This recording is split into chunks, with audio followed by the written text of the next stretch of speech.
Praise the Lord church. फिर एक बार यीशु मसीह के नाम से आप सबों को मैं सलाम करता हूं। आप सबों का इस चैनल पर फिर एक बार स्वागत करता हूं। रोज की तरह फिर एक बार प्रभु ने मुझे और आपको इकट्ठा किया ताकि हमारे मुख से उसकी स्तुति, उसका गुणानुवाद हो सके। और जो प्रभु से कुछ प्राप्त करना चाहते हैं, परमेश्वर उनको आज वापस एक बार भरने जा रहा है। हालेलुया। प्रियो, आशीषों के को प्राप्त करने के लिए तैयार रहे, क्योंकि आज फिर एक बार वचनों के द्वारा स्वर्ग, पृथ्वी और अधलोक का परमेश्वर, जिसके शब्द मात्र से आकाश और तारे स्थिर हो गए, जिसके शब्द मात्र से सारी सृष्टि और सारी आकाश का निर्माण किया गया, जिसके प्राणों के द्वारा आपको और मुझे जीवन दिया गया, ऐसे महान परमेश्वर के वचन पवित्र आत्मा स्वयं लेकर आज मेरे और आपके मध्य में वापस एक बार आए हैं। हालेलुया। सो क्यों ना हम ताली बजाकर परमेश्वर की आत्मा का स्वागत करें। जो विश्वास करते हैं इस समय परमेश्वर आपके मध्य में है, तो जरूर से आप ताली बजाकर प्रभु को हार आमीन में सम्मति दे। हालेलुया। प्रियो, धन्यवाद हो प्रभु का कि परमेश्वर किसी को दिखता है, किसी को नहीं दिखता है। नहीं तो पता नहीं प्रभु इस पृथ्वी पर प्रभु को लेकर लोग क्या क्या बोलते हैं। हालेलुया।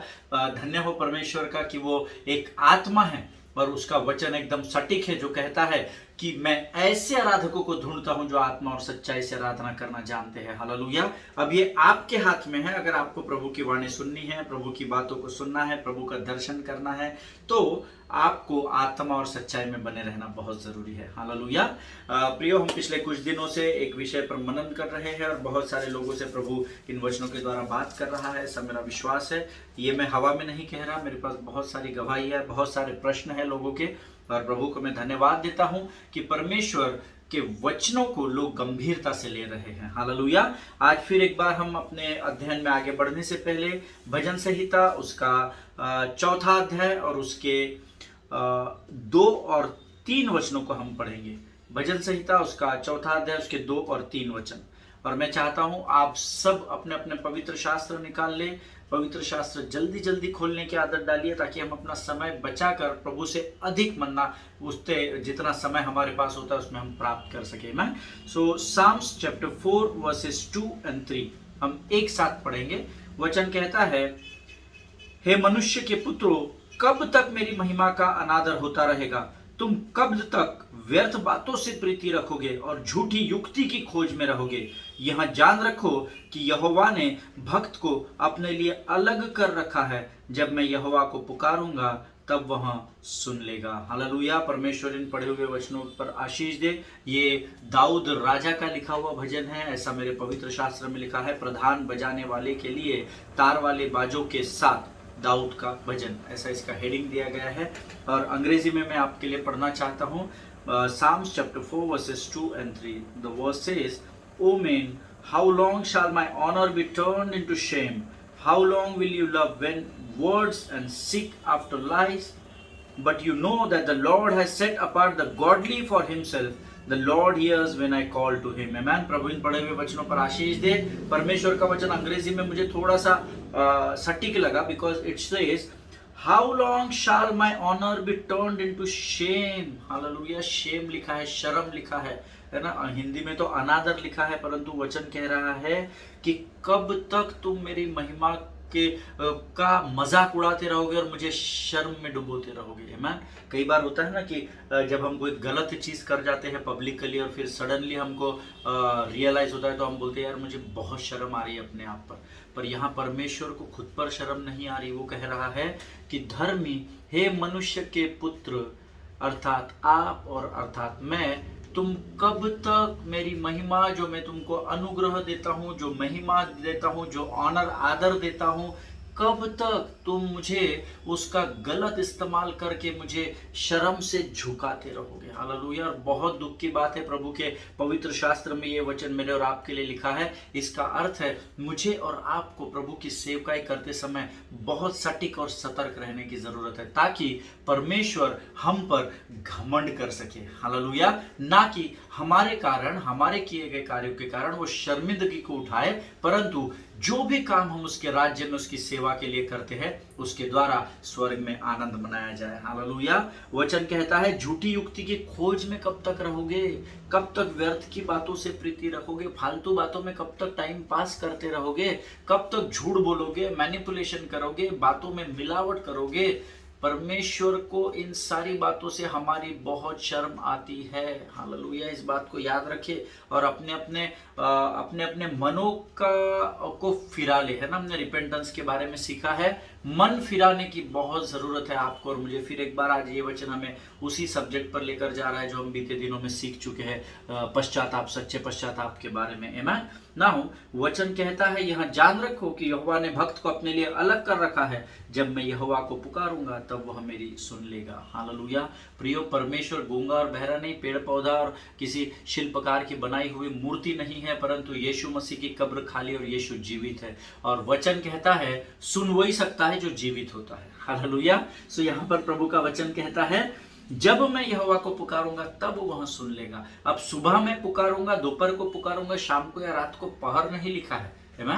लेकिन जिस भी समय आप सच्चे मन, सच्चे हृदय से यहोवा को पुकारोगे, झूठ की बातों से दूर रहोगे, व्यर्थ की बातों पर अपना मन नहीं लगाओगे, परमेश्वर की महिमा का अनादर नहीं करोगे, और जैसे ही आप इन बातों का पालन करने के द्वारा जब आप यहोवा को पुकारेंगे, वचन कहता है वो आपकी प्रार्थना का उत्तर हाँ और आमीन में ही देगा। हालेलुया। परमेश्वर इन वचनों के द्वारा आपको बहुत ऐसे आशीष दे। प्रिय, आइए इस समय हम अपनी आंखों को बंद करेंगे और हम फिर एक बार प्रार्थना करेंगे। धन्यवाद और धन्यवाद और धन्यवाद देते हैं आकाश और पृथ्वी को बनाने वाले महान और जीवित परमेश्वर। तेरी स्तुति और तेरी प्रशंसा करते हैं राजा, तू महान और जीवित परमेश्वर है। प्रभु जी, हम इस समय अपने आप को, अपने शरीर, प्राणात्मा, बुद्धि को, अपने सब कुछ को तुझे समर्पित करते हैं। पवित्र आत्मा, आप आइए और हमारी सहायता कीजिए। प्रभु जी, इस समय हम प्रार्थना करते हैं, आने वाला जो मन्ना तू हमें परोसने जा रहा है प्रभु, उसे हम ग्रहण करने के लिए अपने आप को तुझे सौंपते हैं राजा। पवित्र आत्मा, आप आइए और हमारे जीवन के ऊपर अपने नियंत्रण को ले। पवित्र आत्मा की उपस्थिति में प्रभु हम इन वचनों को समझ सके, इसलिए लगने वाली बुद्धि और ज्ञान तो हमें स्वर्ग से उंडेल पिता। यीशु के लहू में हम अपने आप को डुबोते हैं। शैतान की हर एक युक्ति योजनाओं को यीशु नासरी के नाम से हम नरक लोक के अग्निकुंड में ढकेलते हैं राजा, और अपने आप को शुद्ध और पवित्र करते हुए इस विनती को धन्यवाद के साथ यीशु नासरी के नाम से मांगते हैं। सुन और बड़ी दया से ग्रहण कर, आमीन। हालेलुया। फिर एक बार आप सबों का मैं स्वागत करता हूं। हम पिछले कुछ दिनों से पहले पत्रस की पत्री के विषय में सीख रहे हैं, the letter of first Peter, जो माइनर एशिया की कलीसिया को लिखा गया जब वो बहुत अधिक सताव में थे, और उनसे पत्रस कह रहा था कि ये मेरी आखिरी विजिट है, पता नहीं इसके बाद मैं आपको इस संसार में कभी मिलूंगा। ये अर्थात अगर आप ध्यान से पढ़ेंगे ना, मुझे आज ही किसी का प्रश्न आया था, मैंने उनको ध्यान से बात पढ़ने के लिए कही थी, वो सीधे सीधे ये कह रहा है कि मेरी मुलाकात इसके बाद आपसे इस संसार में फिर कभी नहीं होगी। आमीन। सो अंतिम समय में वो माइनर एशिया की कलीसिया को लिख रहा है, और हमारा जो सब्जेक्ट है how to fight when you are under attack. आप जब एक शैतान आपके ऊपर अटैक करता है, परिस्थितियां, चिंताएं आपको घेर लेती है, आप पर जबरदस्त अटैक करती है, तब आपको कैसे लड़ना है। और मैंने आपको कुछ समय पहले ये भी बताया था, बहुत जरूरी है धर्मियों के जीवन में सीखना और समझना कि युद्ध भूमि में, कौन से युद्ध भूमि में कौन से हथियार का इस्तेमाल करना है। हालेलुया। हमने दाऊद और गोलियत का फिजिकल एग्जांपल देखा, गतसमनी के बगीचे का स्पिरिचुअल प्रेयर वॉरफेयर हमने देखा, है ना। ये सब हम अध्ययन कर चुके हैं। आमीन। आज हम इसके आगे जाने वाले हैं। और कल मैंने आपको, जब मैं समाप्त कर रहा था, तब मैंने आपको बोला था कि पवित्र शास्त्र में comma, double inverted comma, full stop, हर चीज का एक मतलब होता है। और बहुत समय के बाद, मैं ये तकरीबन जब से मैं YouTube पर सेवकाई कर रहा हूं तब से मैं इन बातों को लोगों को बता रहा हूं, पर प्रभु का धन्यवाद देता हूं, उसने अपने समय में, सटीक समय में मुझे ये आपको सिखाने के लिए बुद्धि और ज्ञान से भरा। आमीन। कल हमने पहला पत्रस उसका 5वां अध्याय उसके 6 और 7 वचन हमने पढ़े थे, और मैं फिर एक बार वहीं से आज हम शुरू करेंगे। और मैं चाहता हूं जल्दी से आप आपके पवित्र शास्त्र निकाल ले और आप मेरे साथ पहला पत्रस उसका 5वां अध्याय उसका 6 और 7 वचन निकालेंगे। मैं आपके लिए 6 और 7 वचन पढ़ूंगा, और मैं चाहता हूं आप अपने पवित्र शास्त्र को निकालकर 6 और 7 वचन मेरे साथ पढ़े। आमीन। 6वां वचन कहता है, इसीलिए परमेश्वर के बलवंत हाथ के नीचे दीनता से रहो, जिससे वह तुम्हें उचित समय पर बढ़ाए। Full stop. अपनी सारी चिंता उसी पर डाल दो, उसको तुम्हारा ध्यान है। Full stop, double inverted commas, completed. आमीन।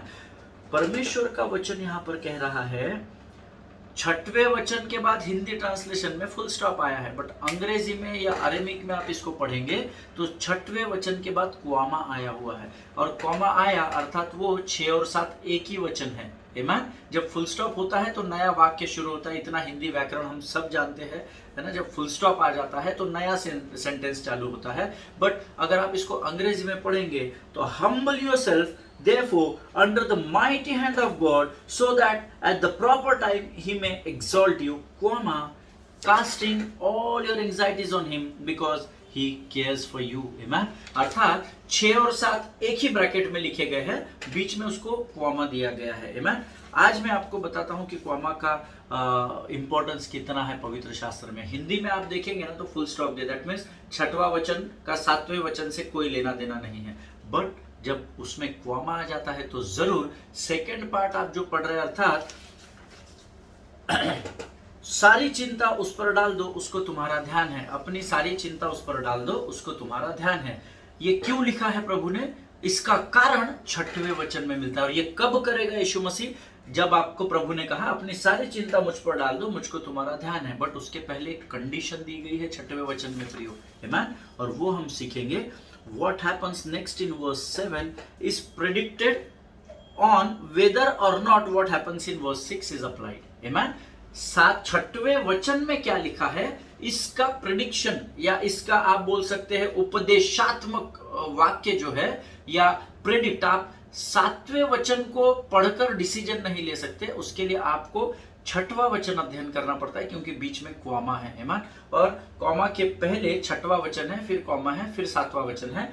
6वां वचन 7वें वचन का प्रेडिक्शन देगा या अनुमान आप लगा सकते हैं कि क्यों प्रभु 7वें वचन में बोल रहा है कि अपनी सारी चिंता मुझ पर डाल दो क्योंकि मुझको तुम्हारा ध्यान है। वो हमको 6वें वचन में अध्ययन करना पड़ता है। और मैंने आपको बताया था ग्रीक में, अरेमिक में ये एक ही शब्द लिखा गया है, और हर बार ऐसा होता है कि हम हमारी सुविधा से पवित्र शास्त्र के वचनों को अध्ययन भी करते हैं और हमारी सुविधा से उसका इस्तेमाल भी करते हैं। बट नहीं, परमेश्वर के राज्य में मैनिपुलेशन नहीं चलता है परमेश्वर के लोगों में। मैं देखिए, अगर आप ध्यान से इन वचनों को पढ़ेंगे तो आप कुछ शब्दों को जो यहाँ दिए गए हैं उसके अर्थ को जोड़कर आपको उसको समझना बहुत जरूरी है। देखिए, मैं यहाँ 6 और 7 वचन मेरे सामने हैं। 6वें वचन में कुछ शब्द है जिसको आप अंडरलाइन कर लो। दीनता से रहो, ये 6वें वचन में लिखा गया है ना। फिर एक बार आपके लिए वचन पढ़ता हूं। इसीलिए परमेश्वर के बलवंत हाथ के नीचे दीनता से रहो। अब दीनता से रहो को आप अंडरलाइन कर लीजिए, और वह तुम्हें उचित समय पर बढ़ाए। 7वां वचन कॉमा है बीच में, अपनी सारी चिंता उस पर डाल दो, उसको तुम्हारा ध्यान है, उसको तुम्हारा ध्यान है, इसको अंडरलाइन कर लो। अब ये दोनों अंडरलाइन किए हुए शब्द जब आप एक साथ पढ़ेंगे, दीनता से रहो, उसको तुम्हारा ध्यान है। Hallelujah. That means what God wants us to teach us here is, if you are humble under the mighty hand of God, then God will take care of you. Hallelujah. इस बात को अपने जहन में डाल दीजिए परमेश्वर के लोगों। परमेश्वर पहले इस कंडीशन को देता है कि दीनता से परमेश्वर के बलवंत हाथ के नीचे रहो, फिर वो वायदा करता है अगर आप यहाँ पर है तो आप मेरी छत्र छाया में और मेरा ध्यान तुम पर लगा हुआ है। हालेलुया, आमीन। जब प्रभु ने मुझे ये वचन बताया मुझे बहुत आनंद हुआ। मुझे पता नहीं आप लोगों को इस समय आनंद हो रहा है कि नहीं। अगर आप हम लोग जूम में रहते तो मैं जरूर आपको बोलता जोर से आमीन चिल्लाओ, पर मैं इस समय भी आपको बोलना चाहता हूँ, अगर इस भेद की बात को आप समझ रहे हैं कि जो परमेश्वर के बलवंत हाथों के नीचे दीनता में बना रहता है, नम्रता में बना रहता है, परमेश्वर उसकी ओर ध्यान लगा कर रखता है। हालेलुया, आमीन। अगर आप मेरे साथ सहमत हैं आप जोर से बोलेंगे आमीन, आमीन, आमीन। हालेलुया। प्रियो, लेकिन कलीसिया के साथ आज कुछ समस्याएं हैं। नंबर 1, जो लोग नोट्स लिख रहे हैं वो लिख सकते हैं, We want to cast our anxieties, you know, इसमें कोई संदेह नहीं है कि कोई नहीं चाहता कि चिंताओं में डूबा रहे। हम सब चाहते हैं कि अपनी चिंताओं को प्रभु को दे दे, but at the same time we don't want to leave our pride, आमीन। और we want to cast out our anxieties, but at the same time we want to keep our pride also, amen। इस बात को समझिए। Anxiety और pride, इसके विषय में मैं आपको बताऊंगा। मैंने एंग्जाइटी शब्द पे अपने मेरी जो छोटा सा एक झुंड है, कलीसिया लेता हूं मैं शहर में, उनको मैंने इस विषय में सिखा चुका हूं और बहुत लोगों ने आशीष पाई थी। मैं आज फिर एक बार उसी बात को आपको सिखाने का प्रयत्न करूंगा। प्रियो, जो भी रेवलेशन प्रभु देगा मैं जरूर आप तक पहुंचाऊंगा। But two things you have to be very alert. हम लोग अपनी चिंताओं को तो परमेश्वर को देना चाहते हैं, पर प्राइड को छोड़ना नहीं चाहते या घमंड को नहीं छोड़ना चाहते। नहीं नहीं प्रभु, चिंता है तो तू हटा, पर मेरा घमंड तो मेरे पास ही रहेगा। Number 2, word says we have just read it out, humble yourself.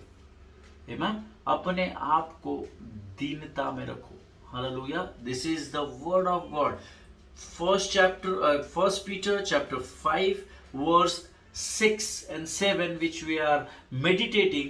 पहला पत्रस उसका 5वां अध्याय उसके 6 और 7 वचन जिस पर हम मनन कर रहे हैं। हम अपनी चिंताओं को तो प्रभु को देना चाह रहे हैं, हम में से हर कोई चाह रहा है और बिल्कुल करना ही है क्योंकि वो प्रभु ने कहा है। लेकिन उसी समय हम अपने प्राइड को या घमंड को छोड़ने तैयार नहीं। हम बोल रहे नहीं प्रभु चिंता तू ले ले, पर हमारा घमंड हमारे पास रख दे, हम अपने हिसाब से चलेंगे, हम कॉम्प्रोमाइज नहीं करेंगे, हम तेरे हाथ के नीचे वगैरह नहीं आएंगे, बट तू हमारी चिंताओं को ले ले और हमारी और लगातार ध्यान दे के रख, पर हमको जैसा करना है हम वैसा ही करेंगे। आमीन। जिनके सुनने के कान हो वो सुन ले कि परमेश्वर का आत्मा क्या बताना चाहता है। Humble yourself, the word of God says humble yourself. That is the word of God and it is final, it is sealed। Amen। इस बात को ध्यान में रखिए, नम्र रहे, दीनता में बने रहे, विषय समाप्त। इसके ऊपर कोई डिबेट नहीं है, कोई डिस्कशन नहीं है, क्योंकि ये परमेश्वर का वचन है। हालेलुया।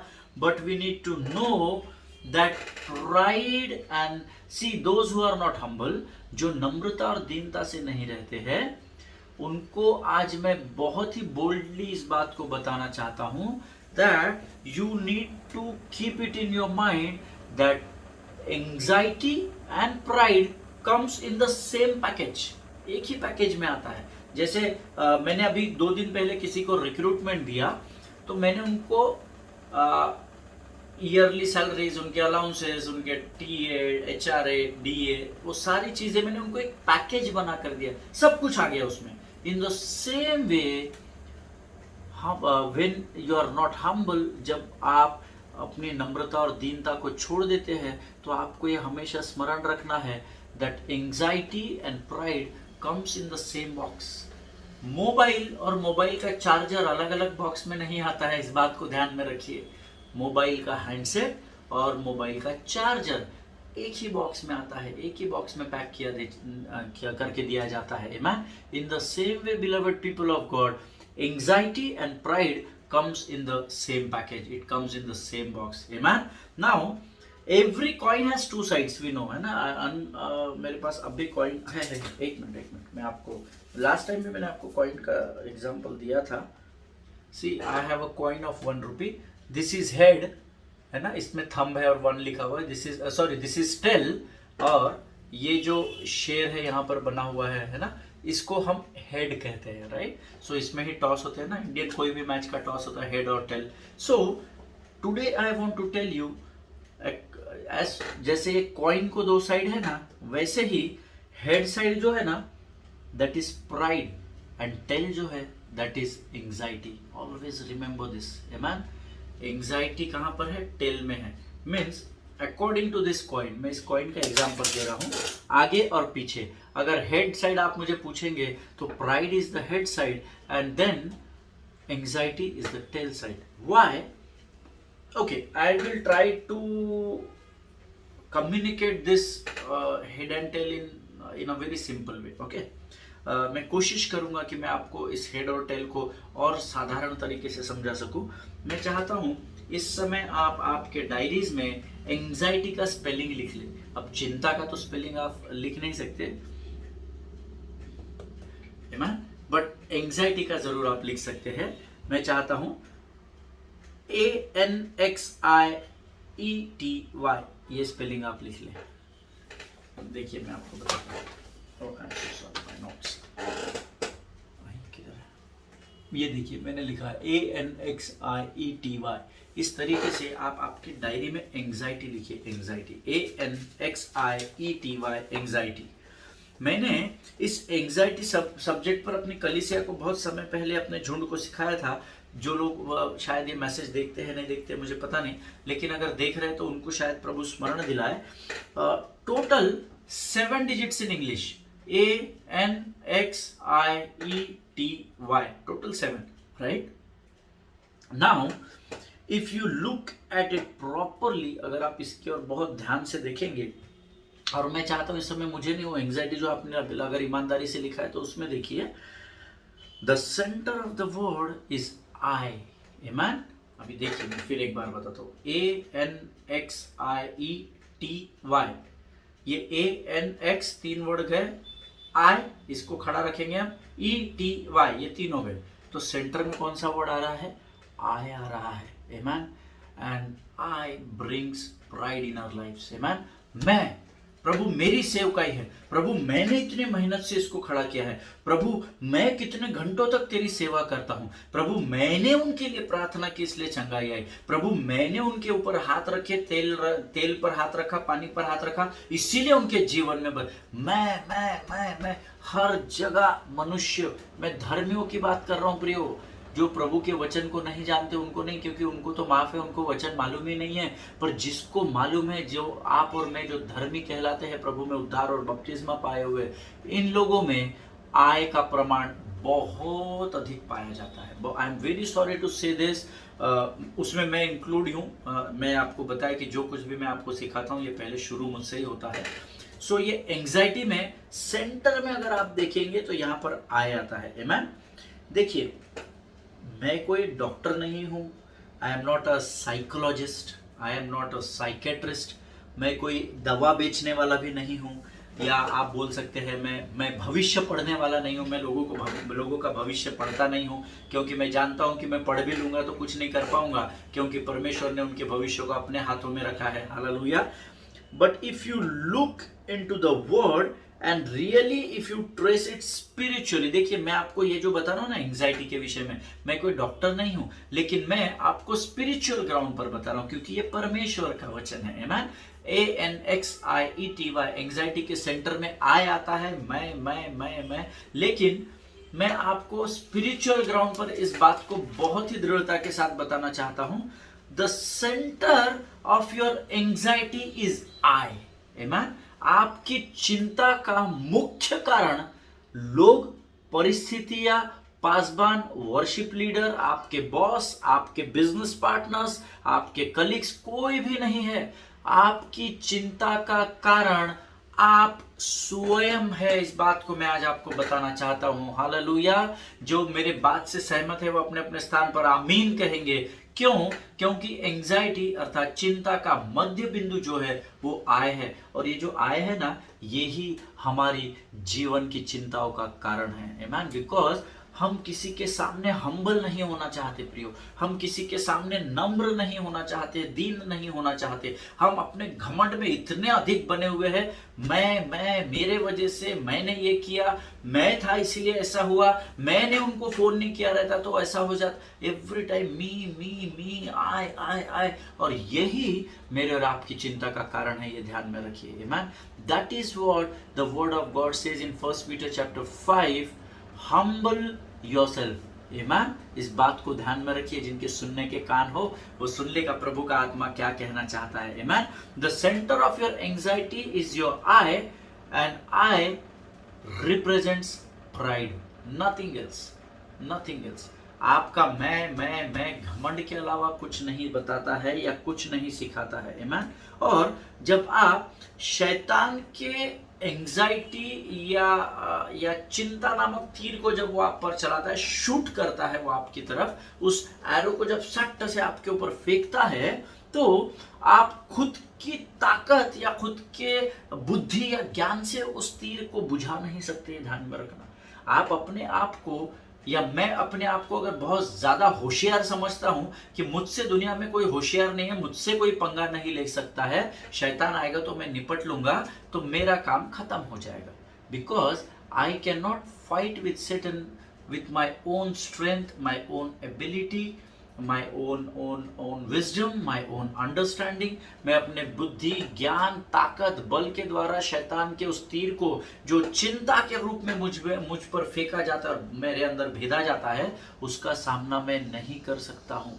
अगर मैं नहीं कर सकता तो मेरा विश्वास है आप भी नहीं कर सकते। कोशिश मत करके देखना कि मैं कर सकता हूँ कि नहीं, नहीं तो आप शैतान के लिए द्वार को खोल देंगे। That is what the word of God says.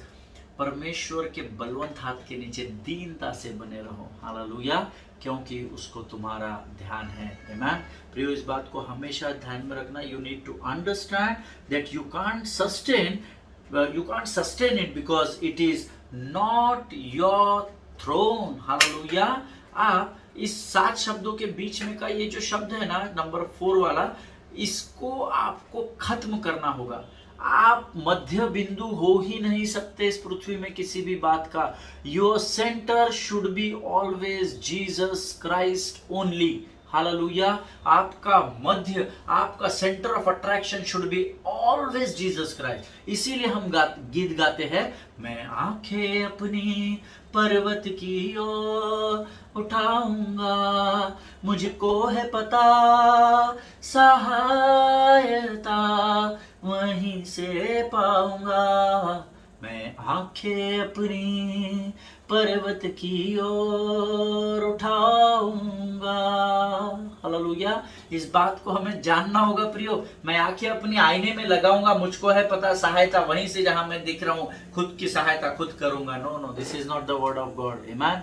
आपको अपने आप को नम्र और दीन करना पड़ेगा। ये जो आय है ना, इसको आपको खत्म करना पड़ेगा, और ये तभी संभव है जब आप अपने आप को परमेश्वर के बलवंत हाथों के नीचे दीनता से रखना सीखे, hallelujah. As simple as that. बहुत बड़ा कोई लॉजिक नहीं है, बहुत बड़ी कोई फिलॉसफी नहीं है, but you don't try to become the centre of attraction. Amen. आप मध्य बिंदु बनने की कोशिश मत कीजिए, या आप अपने तरफ लोगों को अट्रैक्ट मत कीजिए। मुझे और आपको सेवा नम्रता के साथ, दीनता के साथ करने के लिए कहा गया है। आमीन। धन्य है वे जो नम्र है, क्योंकि वे ही पृथ्वी पर अधिकार करेंगे। धन्य है वे नम्र है, उनमें से कुछ अधिकार करेंगे, ऐसा नहीं लिखा है पवित्र शास्त्र में। धन्य है वे जो नम्र है, क्योंकि वे ही पृथ्वी के अधिकारी होंगे। आमीन। केवल वो ही लोग जो नम्र होंगे वो पृथ्वी पर अधिकार करेंगे। आमीन। प्रियो, जब ये एंजाइटी का हम बहुत आय में रहते हैं ना, तो ऑटोमेटिक हमारे अंदर घमंड आ जाता है। फिर हमारे को एंजाइटी में से हम आय कर रहे हैं तो एंजाइटी पूरा आता है हमारे सर पे। बोलता है भाई खाली एक लेटर लेके नहीं जाना, 4 नंबर का आय, फिर ANXIETY पूरा एंजाइटी ले और फिर करते रहे तो आय करके क्या करता है, फिर शैतान मुझसे और आपसे खेलना शुरू करता है। आमीन। इसीलिए सतर्क रहे, सचेत रहे, जागते रहे और निरंतर प्रार्थना करते रहे, प्रभु मुझे नम्र और दीन बना, प्रभु तेरे स्वभाव को तू मुझ पर उंडल। जैसे तू प्रभु लोगों के सामने नम्र और दीन बना रहता है, वैसा ही स्वभाव तो मुझे दे, हालेलुया।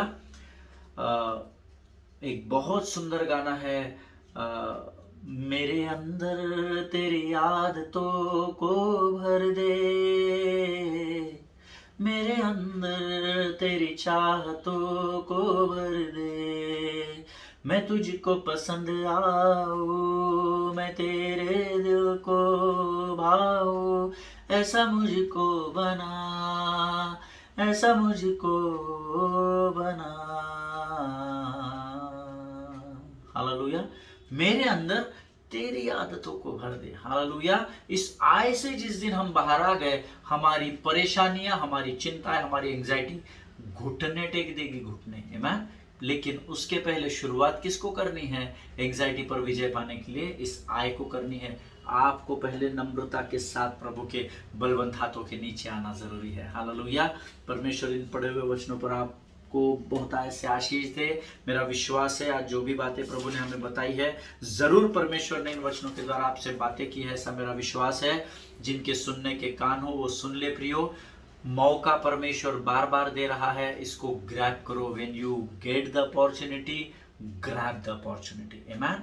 जब कभी भी परमेश्वर आपको मौका दे, उसको ले ले प्रियो, क्योंकि यीशु मसीह चोरी करके, दीवार को फांद कर, खिड़कियों को तोड़कर अंदर आने वाला परमेश्वर नहीं है। वो द्वार पर खड़े होकर खटखटाने वाला परमेश्वर है। हालेलुया। प्रभु इन बातों को समझने में आपकी सहायता और मदद करे। जरूर इसका अध्ययन कीजिएगा।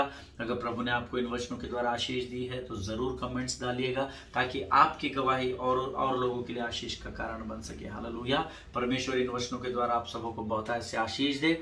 आइए हम अपनी आंखों को बंद करेंगे और हम प्रार्थना करेंगे। धन्यवाद देते हैं प्रभु जी, फिर एक बार तूने आज तेरे सामर्थ्य वचनों के द्वारा हमारे हृदय को मजबूत और सामर्थ्य से भरा, और शैतान का फिर एक बार हमारे जीवन में तूने खुल्लम खुल्ला तमाशा किया। राजा, शैतान की सारी युक्त योजनाओं को इस समय हम अपने पांव के नीचे आने की आज्ञा यीशु नासरी के नाम से देते हैं राजा, और उसकी सारी योजनाओं को हम यीशु के नाम से कुचल डालते हैं। प्रभु जी परमेश्वर पिता, तूने फिर एक बार आज हमें सिखाया कि बड़ी दीनता से परमेश्वर के बलवंत हाथों के नीचे आ जा और उसकी अपनी सारी चिंताओं को तुझ पर डाल दे, ताकि तू उन चिंताओं का समाधान कर सके प्रभु, क्योंकि तू हमारी ओर ध्यान देकर रखने वाला परमेश्वर है। हम धन्यवाद देते हैं राजा इन अद्भुत वचनों के लिए।